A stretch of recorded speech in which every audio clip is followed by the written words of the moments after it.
오늘 우리가 읽은 본문은 예수님의 십자가 죽음을 전후하여 일어난 일을 우리에게 알려주고 있습니다. 예수님의 죽음은 분명 일반적인 죽음과는 달랐습니다. 일반적인 죽음과는 달랐어요. 그것은 예수님이 십자가에서 죽어가실 때 일어난 일과 죽은 직후에 일어난 일을 통해서 우리가 분명히 알 수가 있습니다. 예수님의 십자가 죽음을 전후하여 일어난 일은 예수님의 죽음이 무엇을 위한 죽음인지 그것을 잘 알려주고 있어요.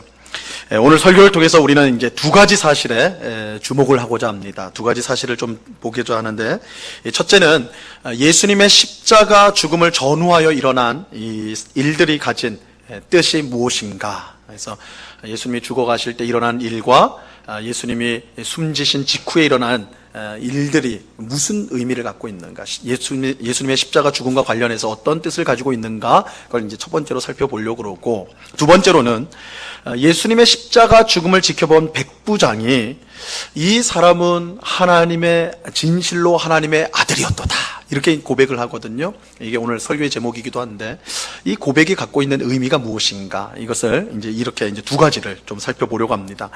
먼저 예수님의 십자가 죽음을 전후하여 일어난 일들을 살펴보고 그 뜻이 무엇인지를 알아보죠. 예수님이 십자가에 매달려 계실 때 놀라운 일이 일어났습니다. 놀라운 일이 일어났어요. 33절 말씀 보세요. 33절 같이 읽습니다. 시작. 제6시가 되매 온 땅에 어둠이 임하여 제9시까지 계속 하더니, 제6시가 되었을 때 온 땅의 어두움이 시작되었고 제9시까지 어두웠다, 이렇게 말씀하고 있는데, 먼저 이 제6시, 6시가 몇 시냐, 이 성경에 나오는 시간은 오늘 우리 시간으로 이제 바꾸려고 하면 6을 더하면 돼요. 6을. 그러니까 오늘 제6시니까 6을 더하면 몇 시예요? 12시. 난 12시가 되는 거예요. 날 12시. 그리고 제9시까지 되었다. 9시에다가 6을 더하면 지금 산수를 하고 있는 건데 수학이 아니라 15시. 15시는 오후 3시. 오후 3시. 그러니까 정오, 낮 12시부터 오후 3시까지 온 땅에 어둠이 임하였다, 이렇게 말하고 있는 거예요. 하루 중 가장 밝은 시간이 정오입니다. 그죠? 정오부터 오후 3시까지 해가 중천에 떴다는 말을 쓰죠. 가장 높은 위치에 있을 때가 이 정오 시간이고 오후 3시까지인데, 바로 그 시간에 온 땅이 어두워졌다라는 것은 분명 이거는 우리가 생각할 수 있는 자연적인 일은 아닐 거라고요. 물론 어떤 사람들은 이 사건을 자연 현상으로서 설명해 보려고 노력하는 사람들도 있습니다. 그 사람들은 달이 태양을 가려가지고, 그죠? 달이 태양을 가려서 잠시 어두워지는, 이거를 우리가 이제 개기일식이라 그렇게 하죠. 개기일식. 그 현상이었다, 이렇게 이제 주장하기도 해요. 하지만 이 개기일식이라는 것은 약 한 8분 정도, 아무리 길어봤자 한 8분 정도만 될 뿐이라고 그래요. 우리가 실제로 눈으로 관측할 수 있는 건 한 3분 정도고, 그러니까 굉장히 짧은 시간에 일어나는 일들이고, 하지만 오늘 본문에 보면 이 온 땅에 어둠이 임했다라는 것은 정오 12시부터 오후 3시까지니까 3시간 이상을 세상이 어두워졌다. 그러니까 이걸 개기일식으로 볼 수는 없는 것이죠. 우리가 성경을 하나님의 말씀으로 믿는다면 이처럼 낮이 깜깜해진 것은 분명 하나님의 특별한 역사로 이해해야 할 것입니다. 자, 그렇다면 예수님이 십자가에 매달려 계실 때 온 세상이 깜깜해지는 일이 왜 일어났는가? 이 일은 무엇보다 예수님의 십자가 죽음이 어떤 뜻을 갖고 있는가, 그것을 알려주는 것입니다. 성경에서 온 세상이 어두워지는 것은 심판을 의미합니다. 심판을 의미해요. 구약성경 스바냐서 1장 14절과 15절 말씀에 보면요, 하나님께서 세상을 심판하는 날이 어떨 것인가, 어떤 날인가, 그것을 이제 이렇게 설명을 해주고 있습니다. 여호와의 큰 날이 가깝도다. 가깝고도 빠르도다. 여호와의 날의 소리로다. 용사가 거기서 심히 슬피 우는도다. 그날은 분노의 날이요, 환난과 고통의 날이요, 황폐와 패망의 날이요, 깜깜하고 어두운 날이요, 구름과 흑암의 날이요. 심판의 날이 어떻다고 지금 설명을 하고 있죠? 그날은 깜깜하고 어둡고 흑암의 날이다. 이렇게 말씀하고 있어요. 실제로 하나님께서 이 10가지 재앙으로 애굽을 치실 때, 그죠? 10가지 재앙으로 치실 때 9번째 재앙이 뭐였습니까? 애굽 온 땅을 어둡게 하신 일이었어요. 어둠이 임한 거였어요. 근데 이때는 무려 3일 동안 애굽 땅이 어두워집니다. 이처럼 이 온 땅이 어두워지는 것은 하나님의 심판을 상징하는 거예요. 그렇다면 예수님께서 십자가에 매달려 계실 때에 어둠이 임했다는 것은 하나님의 심판이 임했다는 거예요. 하나님의 심판. 그런데 누구를 향한 심판입니까? 누구를 향한 심판이에요? 하나님은 당연히 죄인을 심판하시죠. 이게 죄인에 대한 심판이에요. 하나님은 의인을 사랑하시고 죄인은 반드시 심판하십니다. 하지만 지금 십자가에 매달려 있는 이 예수님은 죄인이 아니지 않습니까? 죄인이 아니잖아요. 그죠? 우리가 전 시간, 여러 시간을 통해서 확인한 것처럼 종교 지도자들과 로마 총독 빌라도가 예수님의 죄를 찾으려고 노력했지만 찾지를 못했어요. 그죠? 그래서 그들이 한 신문과 재판은 오히려 예수님이 무죄하다는 사실, 예수님이 죄가 없다는 사실을 오히려 증명하였어요. 그죠? 예수님은 죄가 없다. 하지만 그럼에도 불구하고 예수님은 십자가에 매달리셨어요. 의인이지만 죄인 취급을 받으셨던 것입니다. 그런데 놀라운 사실은 예수님께서 이 신문과 재판 과정에서 아무런 대응도 하지 않았다는 점이에요. 예수님에게 죄가 없다는 사실은요, 예수님 자신이 가장 잘 알고 있었어요. 그죠? 예수님 자신이 잘 알고 있었어요. 그래서 만약 예수님이 빌라도에게 나는 죄가 없다라고 이 한마디만 말씀하셨어도 예수님은 분명 무죄 석방을 받을 수 있었을 거예요. 빌라도도 그렇게 생각하고 있었거든요. 근데 예수님이 아무 말씀도 안 하니까 빌라도가 이 백성들의 요구에 굴복해가지고 예수님을 십자가에 내어 주은 것이죠. 예수님은 왜 아무 말씀도 하지 않으셨을까요? 이처럼 불의하고 억울한 재판을 왜 그냥 받아들이셨을까요? 죽을 일을 하나도 하시지 않았는데 처형이라는 판결을 받았을 때 왜 예수님은 아무 말 않고 그것을 받으신 걸까요? 그 이유를 우리는 이사야 선지자의 예언적인 말씀을 통해서 확인할 수가 있어요. 조금 긴데 이사야서 53장 6절로 8절까지 말씀을 한번 잘 들어보세요. 이 말씀에 예수님이 왜 침묵하시고 십자가에 매달리셨는가, 그 이유가 나와 있어요. 우리는 다 양 같아서 그릇 행하여 각기 제 길로 갔거늘 여호와께서는 우리 모두의 죄악을 그에게 담당시키셨도다. 그가 곤욕을 당하여 괴로울 때에도 그의 입을 열지 아니하였으며 마치 도수장으로 끌려가는 어린 양과 털 깎는 자 앞에서 잠잠한 양같이 그의 입을 열지 아니하였도다. 그는 곤욕과 신문을 당하고 끌려갔으나 그 세대 중에 누가 생각하기를 그가 살아있는 자들의 땅에서 끊어짐은 마땅히 형벌받을 내 백성의 허물 때문이라 하였으리요. 예수님께서 재판을 받으실 때에 침묵하신 이유는요, 벌을 받기 위해서였어요. 벌을 받기 위해서. 근데 예수님에게는 아무 죄가 없었어요. 그렇다면 벌을 받아야 할 이유가 없습니다. 벌을 받을 수가 없어요. 하지만 그럼에도 불구하고 예수님이 벌을 받아야 한다면 그것은 분명 다른 누군가의 죄 때문인 거예요. 그죠? 다른 누군가의 죄 때문에. 예수님에게는 죄가 없으니까. 근데 죄가 없는 분이 벌을 받으니까 결국 그 벌을 일으키는 죄는 예수님의 것이 아니라 다른 누군가의 것이다. 이사야 선지자는 예수님이 담당하신 죄가 바로 우리 모두의 죄악이다. 우리 모두의 죄악이다. 그렇게 말씀하고 있어요. 예수님은 우리 모두의 죄악을 대신 짊어지고 십자가 형벌을 받으셨던 것입니다. 그런데 정말 중요한 사실은 이거예요. 누가 이 모든 일을 계획했느냐라는 것입니다. 누가 이 모든 일을 행했느냐. 이사야 선지자는 여호와께서 우리의 모든 죄악을 그에게 담당시키셨도다. 이렇게 말씀하고 있어요. 하나님이에요. 하나님께서 이 모든 일을 계획하셨어요. 하나님께서 우리 모두의 죄악을 자신의 아들, 자기 아들 예수님이 대신 짊어지게 하시고 그에게 형벌을 내리셨어요. 그러므로 예수님이 십자가에 못 박히신 것은 하나님의 계획을 따라, 하나님의 뜻을 따라 예수님께서 우리의 모든 죄를 대신 짊어지시고 형벌을 받으신 거예요. 하나님의 심판을 대신 받으신 거예요. 그리고 예수님이 십자가에 못 박혀 있을 때 임한 어두움, 그 이상한 어두움, 있을 수 없는 그 어두움은 예수님의 십자가 죽음이 하나님의 심판인 것을 보여주는 것이에요. 원래는 우리에게 주어져야 하는 것인데 예수님이 대신해서 받으신 거예요. 이런 점에서 온 땅에 임한 어둠은 예수님의 십자가 죽음을 설명해주는 기능을 한다라고 말할 수가 있어요. 여러분 요즘에 TV를 보면 그 드라마를 제외하고 모든 TV 프로그램에는 자막이 아주 중요하게 들어갑니다. 그죠? 뭐 뉴스, 뭐 예능, 뭐 할 것 없이 다 자막이 들어가요. 우리가 이제 화면을 봐도, 화면을 보고 소리를 들어도 이 상황을 명확하게 알 수 없다고 생각하니까 자막을 넣어가지고 아주 정확하게 이 지금 영상은 이런 뜻이다라는 걸 밝히는 것이 이 자막의 역할이잖아요. 마찬가지로 예수님께서 십자가에 못 박혀 있을 때 임한 어둠이요, 마치 그런 자막의 역할을 하는 거예요. 예수님이 지금 십자가에 죽었는데 아무 죄가 없는 예수님께서 십자가에 매달려서 지금 고통을 당하고 지금 숨지시는데 이 의미가 뭐냐라는 거예요. 우리의 죄악으로 말미암아 우리가 받아야 될 하나님의 심판을 예수가 대신 받으시는 것이다. 예수가 대신 받는 것이다 라는 거예요. 이처럼 예수님은 십자가에서 우리의 모든 죄악을 대신 짊어지시고 하나님께 심판을 받으셨어요. 우리의 모든 죄악에 대한 하나님의 심판을 예수님께서 홀로 다 받으셨으니 그 고통은 이루 말할 수가 없는 것이었을 겁니다.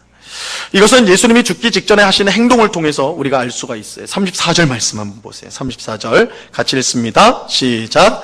제9시에 예수께서 크게 소리 지르시되 엘리 엘리 라마 사박다니 하시니 이를 번역하면 나의 하나님 나의 하나님 어찌하여 나를 버리셨나이까 하는 뜻이라. 제9시 오후 3시가 되었을 때 예수님께서 크게 소리를 지르셨어요. 엘리 엘리 라마 사박다니, 나의 하나님 나의 하나님 어찌하여 나를 버리셨습니까? 이 말씀은 시편 22편 1절에 나오는 말씀이에요. 그냥 예수님이 그냥 생각되는 대로 하신 말씀이 아니라 시편 말씀을 지금 말씀한 거예요. 예수님이 이 말씀으로 지금 자신의 심정이 어떠한지를 지금 드러내고 있는 거예요. 표현을 하고 있는 거예요. 하나님의 아들이신 예수님에게도 하나님의 심판은 견디기 어려운 것이었어요. 온 인류의 죄악을 한 사람 예수 그리스도가 다 짊어지셨으니 그가 받는 고통은 헤아릴 수가 없는 것이죠. 우린 단순히 예수님이 십자가에서 찢기시고 살이 찢기고 피 흘린 거, 못에 고통당한 거, 이런 것들, 육체적 고통만 생각하는데 사실 그 고통보다 더 본질적인 고통은 우리 모두의 죄를 의인이신 예수님께서 다 짊어지시고 하나님 앞에 심판을 받는 것. 그것이야말로 예수님이 당하신 굉장히 고통스러운 것이죠. 그래서 예수님께서 겟세마네에서 기도할 때 이 잔을 할 수만 있거든 피하게 해달라고 기도하셨던 것도 바로 이 일이에요. 이 이유 때문이에요. 우리 모두의 죄악을 예수님이 다 짊어지셔야 된다는 거. 그래서 얼마나 그것이 고통스러웠냐면 하나님 나 어찌하여 나를 버리셨습니까? 이렇게 고백할 정도로 예수님은 고통을 당하셨어요. 하지만 예수님이 이렇게 말했다고 해서 예수님 자신이 정말 하나님께서 버리셨다, 하나님 나를 버리셨다 이렇게 느끼면서 말씀하실 건 아니었어요. 아버지 하나님을 향한 예수님의 믿음은 그 어떤 것으로도 흔들 수가 없어요. 다만 예수님이 왜 나를 버리셨냐고 하나님께 외치신 것은 예수님이 받으신 심판의 크기가 상상을 초월하는 것이었기 때문에, 그만큼 고통스러운 것이었기 때문에 하나님의 아들조차도 하나님 나를 왜 버리셨습니까? 라고 고백할 수밖에 없는 그런 고난이었다는 거예요. 예수님이 받으신 고난의 크기를 말해주는 거예요. 예수님은 그야말로 우리가 받아야 될 하나님의 진노의 잔을 한 방울 남김없이 모두 받으셔야 됐어요. 그래야만 죄인인 우리가 하나님 앞에 의로울 수가 있기 때문입니다. 그래서 예수님은 죽기 직전에도 큰 소리를 질러야만 했어요. 37절 말씀 보세요. 37절 같이 읽습니다. 시작. 예수께서 큰 소리를 지르시고 숨지시니라. 예수님이 큰 소리를 지르며 숨지셨을 때 그 큰 소리가 무슨 내용이었느냐 알 수는 없어요. 성경에 보니까 나오질 않아요. 그죠? 큰 소리 지르시고 숨지셨다 이렇게 말씀하니까 내용은 알 수 없어요. 하지만 확실한 것은 실패와 절망과 좌절의 외침은 절대 아니었다는 거예요. 우리가 생각할 때 막 소리 지르면서 숨지셨으니까 너무 고통스러워서 정말 절규를 하면서 절규를 하면서 돌아가셨구나 이렇게 생각하기 쉬운데 사실 그런 성격은 아니었어요. 이것은 요한복음에 나오는 예수님이 숨지기 전 마지막 하신 말씀을 통해서 우리가 알 수가 있는데, 요한복음 19장 30절에 보면요 이렇게 말씀합니다. 예수께서 신 포도주를 받으신 후에 이르시되 다 이루었다 하시고 머리를 숙이니 영혼이 떠나가시니라. 예수님이 실제로 마지막으로 십자가상에서 돌아가시기 직전에 마지막으로 하신 말씀은 다 이루었다예요. 다 이루었다. 뭘 다 이루었다는 거예요? 하나님께서 우리 죄인들을 사랑하셔서 우리를 구원하기 위해 자기 아들에게 우리의 모든 죄를 다 짊어지게 하셔서 우리의 구원을 이루는 것. 그 하나님의 뜻, 그 하나님의 계획이 다 이루어졌다. 다 이루어졌다. 이렇게 말하는 거예요. 예수님은 십자가에서 죽으심으로 하나님의 뜻을 완벽하게 이루셨어요. 이런 점에서 보면 예수님의 십자가 죽음은 절대 실패가 아니에요. 억울한 죽음도 아니고 그 죽음은 안 된 죽음도 아니에요. 오히려 예수님의 십자가 죽음은 하나님의 뜻을 이룬 것이고 그래서 영광이다. 하나님의 뜻을 이루었으니 영광이라고 말할 수 있어요. 예수님은 십자가 죽음을 앞두고 내가 영광을 얻을 때가 왔다 이렇게 말씀하셨어요. 이 십자가 죽음은 예수님의 영광이에요. 이렇게 보면 오늘 본문에서 예수님께서 숨지실 때 큰 소리를 질렀다는 것은 이것은 실패와 좌절과 절망의 외침이 아니라 숨질 때까지 우리를 위해 하나님의 진노의 잔을 한 방울 남김없이 다 받으셨다라는 것을 알려주는 거예요. 그러니까 요한복음은 예수님께서 마지막에 다 이루었다 말씀하심으로 이 십자가의 의미가 하나님의 뜻이었다라는 것을 강조해서 보여준다면, 오늘 우리가 읽는 이 마가복음은 예수님께서 끝까지 소리를 지르다가 숨지셨다는 것을 통해서 예수님이 우리가 받아야 될 하나님의 진노의 잔을 한 방울 남김없이 예수님이 다 받으셨다. 예수님은 마지막 숨쉬는 그 순간까지 우리의 죄악을 위해, 우리를 구원하기 위해서 고통을 당하셨다라는 것을 강조하는 것입니다. 강조하는 거예요. 그야말로 예수님은 우리 죄악에 대한 하나님의 심판을 남김없이 받으셨어요. 그래서 우리는 온전한 죄사함을 얻게 된 것입니다. 자, 이런 사실은 예수님께서 숨진 직후에 일어난 일을 통해서도 확인할 수가 있습니다. 38절 말씀 보세요. 오늘 보면 38절 같이 읽습니다. 시작. 이에 성소 휘장이 위로부터 아래까지 찢어져 둘이 되니라. 예수님이 십자가에 못 박혀 있을 때는 온 세상이 어두워지는 기적이 일어났어요. 그죠? 온 세상이. 그런데 예수님께서 숨진 직후에도 기적이 일어났는데 그것은 성전 안에 있는 휘장, 이 휘장은 커튼이에요. 커튼이 위에서부터 아래로 찢어지는 기적이 일어났습니다. 이 성전은 크게 이제 두 부분으로 나뉘는데 지성전과 성소로 나뉩니다. 이 지성소는 말 그대로 지극히 거룩하다라는 뜻이에요. 지극히 거룩하다. 왜 지극히 거룩하다 하면 하나님께서 자기 백성을 만나기 위해서 임하시는 곳이 지성소이기 때문에 그래요. 하나님께서 친히 임재하시는 곳이 지성소입니다. 그래서 지극히 거룩하다. 그래서 지성소라고 그래요. 그래서 이 지성소는 아무나 들어갈 수 없습니다. 아무나 원한다고 할 수 있는 게 아니에요. 1년에 단 한 번 대제사장만이 1년에 단 한 번 그곳에 들어가요. 그러고는 커튼으로 가려져서, 휘장으로 탁 가려져서 어느 누구도 들어갈 수가 없습니다. 들어가면, 하나님이 계신데 들어가면 죽어요. 그러니까 들어가지 못하도록 아예 막아놓은 거예요. 그래서 성전 휘장으로 막아져 있어요. 지성소와 성소가 휘장으로 나눠져 있었던 거예요. 그런데 이 휘장, 커튼이 위로부터 아래로 찢어지게 되었어요. 예수님이 죽자마자, 숨지시자마자 이 일이 일어난 거예요. 이 기적이 일어났어요. 이것은 정말 중요한 의미를 갖고 있어요. 먼저 이 휘장, 커튼이 찢어졌다는 것은 지성소로 나아가는 새로운 길이 열렸다는 뜻이에요. 이전에는 이 커튼이 있어서 어느 누구도 성소로 들어갈 수 없었거든요.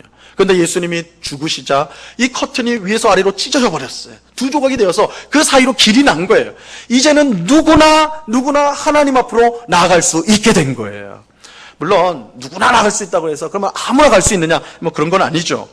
히브리서 10장 19절에 보니까 예수의 피를 힘입는 사람, 그죠? 예수의 피를 힘입는 사람은 누구나 들어갈 수 있다, 이렇게 말씀을 하고 있어요. 그래서 아무튼 아무도 들어갈 수 없었던 그 지성소를 이제는 예수의 피를 힘입어 누구나 들어갈 수 있게 된 것입니다. 그런데 그 길을 누가 여셨어요?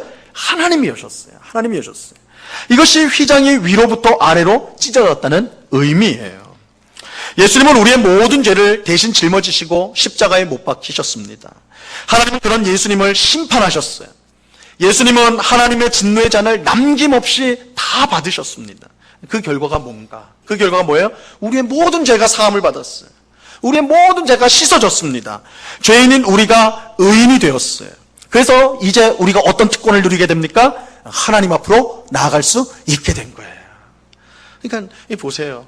예수님의 십자가 죽음을 통해서 우리 죄 사함을 받았다, 이것만이 아니에요. 세상에 어둠이 맺다, 예수님이 심판을 받았다, 그것만으로 끝난 것이 아니라 예수님이 숨지자마자 지성소 휘장이 찢어짐을 통해서 이제 우리의 죄 씻음을 받아 의인이 된 우리가 어떤 특권을 가지게 됐는가? 하나님 앞으로 나아갈 수 있게 되었다는 거예요. 하나님 앞에 나아갈 수 있게 됐다. 죄 때문에 가로막혔던 하나님 앞으로 가는 길이 새롭게 열리게 되었습니다. 하나님은 이것을 알려주기 위해 성전 안의 휘장을 찢으신 거예요. 내 아들 예수가 너희가 받을 모든 심판을 다 받고 너희의 죄가 깨끗해졌으니 이제 내 앞으로 나오라. 내 앞으로 나와라. 내 자녀가 되어라. 내 백성이 되어라. 이렇게 말씀하시는 거예요. 예수님의 십자가 죽음은 단지 우리의 죄 문제만 해결한 것이 아닙니다. 예수님 십자가 죽음은 하나님께로 나아가게 할 길을 열어주었고, 그 결과 우리는 하나님과 화평을 누리게 되었고 하나님의 자녀와 백성이 되는 은혜를 받게 되었습니다. 로마서 5장 1절 말씀을 볼게요. 로마서 5장 1절 말씀 같이 한번 읽어볼까요? 시작.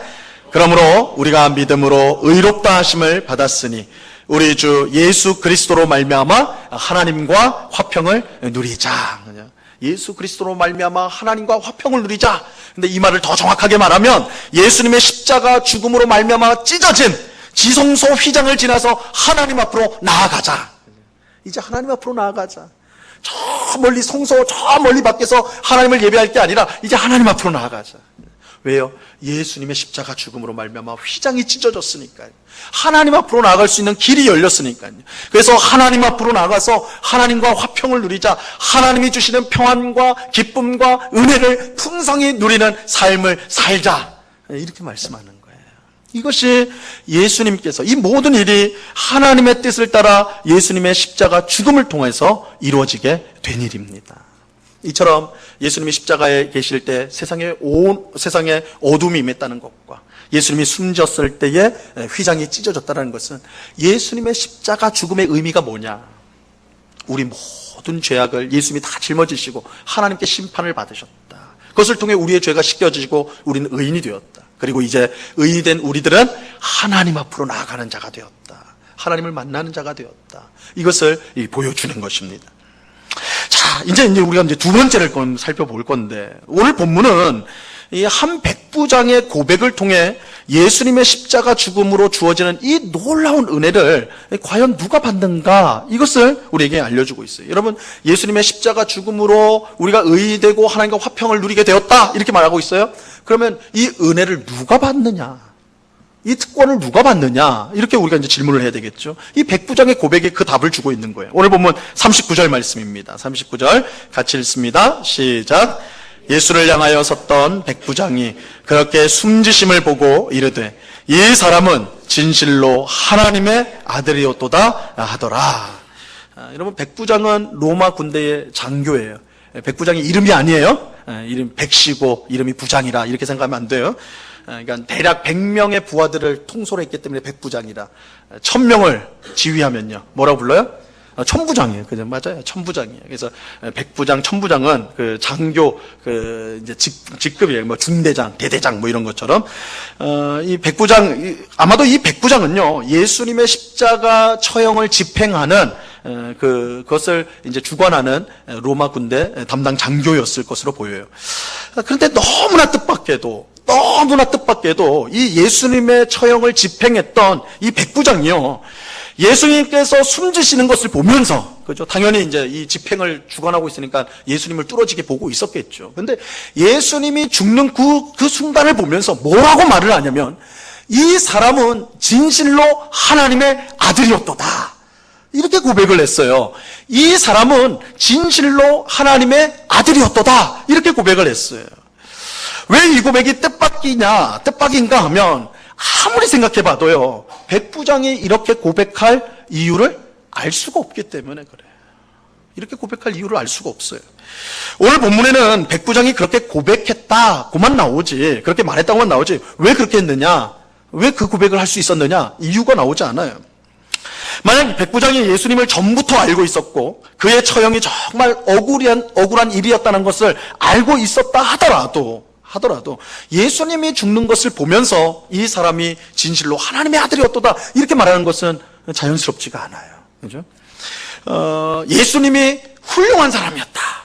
예수님은 의로운 사람이었다. 이 사람은 진실로 경건한 사람이었다. 뭐 이렇게는 말할 수 있을 것 같아요. 그죠?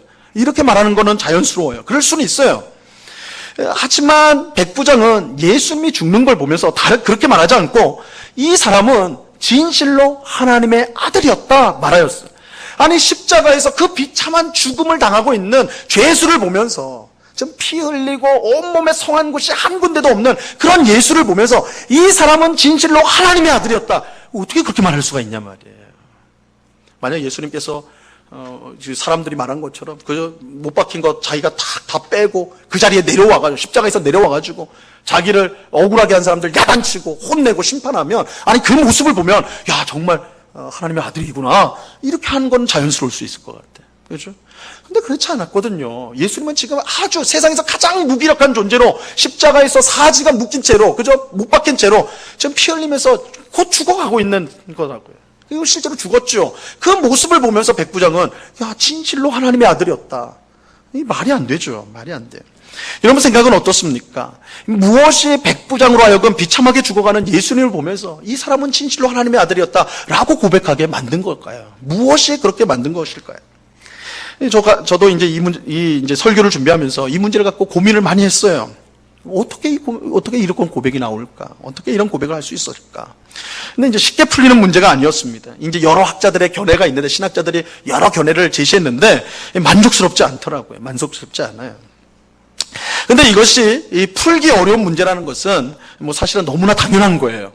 방금 전에 말씀드린 것처럼 성경은 이 백부장이 이렇게 고백했다고 말하지 그 이유를 전혀 말씀하고 있지 않기 때문에, 설명하고 있지 않기 때문에 이 고백, 왜 이 고백을 했는가 알지 못하는 건 어떻게 보면 당연한 것이라 할 수 있어요.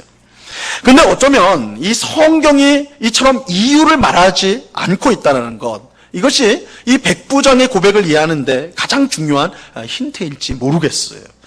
다시 말하면 이 백부장요, 이렇게 고백한 데는 잘 들어오셔야 돼요. 정말 이유가 없었다는 거예요. 정말 이유가 없는 거예요. 물론 백부장이 아무 생각 없이 그저 아무 말이나 짓거렸다 이런 뜻으로 지금 말씀드리는 건 아니에요. 하지만 백부장이 예수님이 죽는 것을 보면서 그는 진실로 하나님의 아들이었다고 말하는 것은 인간적으로는 불가능한 거예요. 백부장의 상황으로서는 아무리 우리가 상상을 많이 덧붙인다고 해도 이거는 인간적으로는 불가능한 일이에요.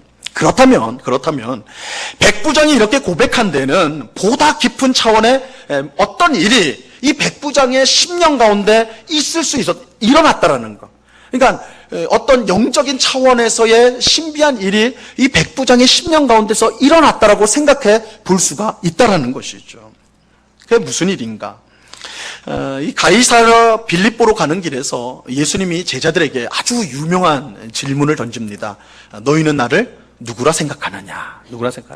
나서기 좋아하는 베드로가 바로 대답을 하죠. 주는 그리스도시요 살아계신 하나님의 아들입니다.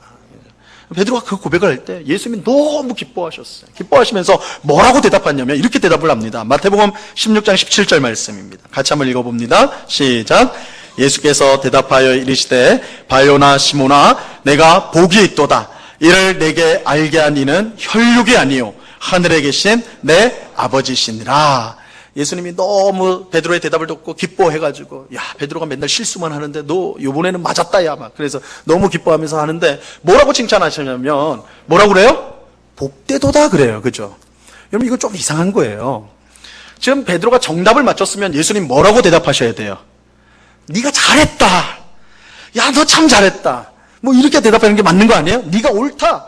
잘했다. 이게 맞는 거잖아요. 그런데 예수님 뭐라고 그래요? 복되다 그래요. 복되다. 이게 무슨 의미예요? 이거는 베드로의 지금 대답이 베드로 너가 스스로 알아서 나온 게 아니다 이 뜻이에요. 누가 줬다라는 거죠. 실제로 예수님 뭐라고 그래요? 이를 내게 알게 한 이는 혈육이 아니요 하늘에 계신 내 아버지시니라. 베드로가 예수님께서 제자들에게 너희는 나를 누구로 생각하느냐? 베드로가 주는 그리스도시요 하나님의 살아계신 하나님의 아들입니다 라고 할 때 이 정답은 누가 주신 거예요? 하나님이 알려주신 거예요. 하나님이 알려주신 거예요. 하나님이 알려주신 것을 베드로가 고백한 거예요. 그러니까 예수님 뭐라고 그래요? 복되다 그러는 거예요. 잘했다가 아니라. 왜요? 하나님이 너를 선택해서 이 대답을 하게 하시니, 이 대답을 알게 하신 거 아니냐. 그러니까 너는 참 복된 사람이다. 그러니까 잘한 게 아니에요. 복된 거예요. 하나님이 주신 답을 가지고 말을 했으니까. 그렇다면 백부장이 예수님의 죽음을 보면서 그가 진실로 하나님의 아들이었다고 고백한 것도 이 백부장 스스로 한 것이 아니라 하나님께서 알게 하신 것이라고 충분히 생각해 볼 수가 있는 것이죠. 하나님께서 백부장의 마음속에 역사해 주셔서 예수님의 그 비참한 죽음을 보면서도 이 사람은 진실로 하나님의 아들이라는 고백을 하도록 만드신 거예요. 여러분, 어느 누구도 그렇게 할 수가 없어요. 여러분, 예수님의 제자들 생각해 볼까요? 예수님의 제자들이 십자가 보면서 다 도망간 거 아닙니까? 예수님의 십자가를 보면서 야, 예수님 우리가 기대하던 하나님의 아들이 아니구나. 예수님의 제자들은 다 예수님을 하나님의 아들로 믿었잖아요, 이전에는. 근데 십자가를 보고는 오히려 그 믿음이 무너져 버린 거 아닙니까? 근데 오히려 이 백부장은 십자가를 보면서, 십자가 죽음을 보면서 하나님의 아들이라고 고백했거든요. 이건 자기에게 나온 게 아니에요. 하나님이 주신 믿음이에요. 하나님이 주신 거예요. 그런데 이처럼 백부장에게 그 믿음을 주셨다. 이것보다 더 중요한 사실이 있어요. 그렇다면 왜 하필 백부장이냐라는 거예요. 왜 하필 백부장이냐? 왜 하필 백부장? 사실 그 자리에는 하나님을 아는 일에 관해서라면 둘째가라면 서로 할 사람들이 많이 있었어요. 종교 지도자들. 그죠? 예수님 처형당하실 때 종교 지도자들이 그 자리에 많이 있었습니다. 대제사장들을 비롯해가지고 바리새인들, 서기관들, 하나님 말씀에 능통한 사람들, 평생 하나님을 위해 살았다고 하는 사람들이 그 자리에 다 있었어요. 또한 어렸을 때부터 율법을 배우고 하나님을 경외하는 삶을 살았던 유대인들이 한가득 그 자리에 있었단 말이에요. 그런데 왜 하필 하나님은 하나님을 알지도 못하는 이방인, 분명 백부장은 또한 우상 숭배자였을 거예요. 로마 사람이니까 우상을 숭배하는 사람, 게다가 로마 군인이었으니까 사람 목숨을 파리 목숨보다 못하게 여기는 수많은 사람을 죽여왔을 거란 말이에요. 그런 이방인인 백부장의 입에 왜 예수가 하나님의 아들이라는 이 고백을 주셨냐라는 거예요. 그죠? 종교 지도자들, 경건한 유대인들 다 물리치시고 왜 하필 그 백부장의 입에서 이런 고백이 나오게 하셨는가? 이것은 하나님이 예수님의 십자가 죽음을 통해 베푸시는 구원이 누구를 위한 것이냐, 그것을 알려주는 거예요. 예수님의 십자가 주변에 있던 많은 사람들 중에 누가 가장 천국에 가까운 사람들이었을까요? 인간적으로 생각하면 제사장들, 바리새인들, 서기관들, 그런 종교인들이겠죠. 어릴 때부터 율법을 배우고 실천했던 유대인들이 그 다음이겠죠. 이렇게 보면 로마 군대 백부장은요, 천국에서 가장 멀리 있는 사람이에요. 그가 구원을 받을 가능성은 전혀 없는 것과 같아요. 전혀 없는 것 같아요. 하지만 하나님은 바로 그런 백부장에게 예수님이 누구인지를 알게 하셨어요. 바로 그 자격 없는 백부장의 입에서 그 누구도 하지 못한 예수님의 하나님 아들 되심을 고백하게 했어요.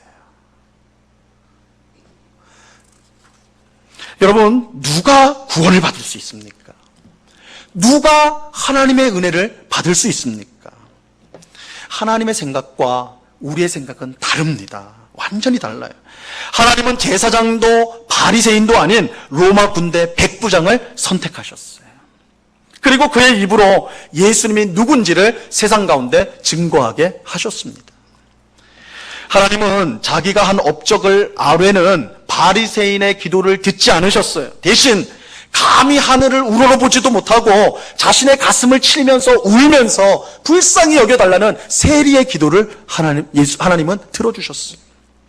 예수님의 십자가 죽음을 통해 주시는 놀라운 은혜는 그 은혜를 받을 자격이 없음을 알고 그저 불쌍히 여겨주시기만을 구하는 죄인에게 주어지는 것입니다. 자신의 의를 내세우고 자기 고집과 생각을 따라 살아가는 사람에게는요, 예수님의 십자가 죽음은 아무 의미가 없어요.